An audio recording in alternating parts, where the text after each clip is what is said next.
ভাই বারবার একটা কথা বলছিল, আমরা মনে করছি, আমরা ডিমান্ড করছি। আমি কি এই তিনজনের মধ্যে আমরা না?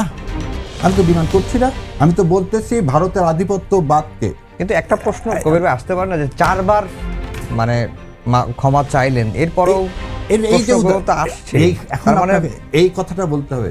দেখেন, জানাজায় প্রথম জিনিসটাই কি বলি জানেন, যে মাফ করে দেন, উচিত কি সবার, আর বিনা ব্যক্তব্যে মাফ করে দাও। প্রেস কনফারেন্স মানে কি? আজকে আপনার এই টিভির মাধ্যমে যখন বলবো মিলিয়ন মিলিয়ন লোক দেখবে, এটা রেকর্ডেড হবে।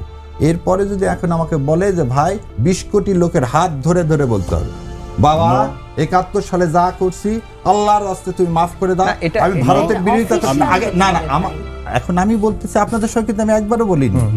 এবং আজকে আমাদেরকে এই বলার সুযোগটা দিচ্ছেন বলে আমি সত্যি ধন্য, কারণ 15 বছর তো বলতে পারিনি। আপনি হাত ধরে ধরে বলবো। আচ্ছা, বাংলাদেশ জামাত ইসলামের আমির নির্বাচিত হন, উনি যে কথা বলেন সেটা আগে কিন্তু তার মজলিসের সুরের সাথে আলোচনা করে আসেন।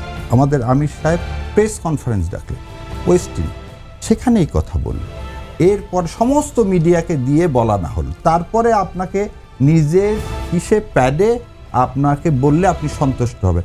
আমিও পার্সোনালি বলতেছি, যদি তাই সন্তুষ্ট হয় সম্মানিত আমিরের এই যে কথাটা উনি বলছে, এটা প্রেস নোটে ওনার জামাত ইসলামের প্যাডে দিয়ে যদি দিয়ে দেয়, এতে কোনো ক্ষতিই নেই। এই 71 নিয়ে আর ব্যবসা চলবে না। যে ব্যবসা 16 বছর চলছে, 71 সম্মানের জায়গা, সেটাকে দয়া করে আর ব্যবসায় নিয়ে আসেন।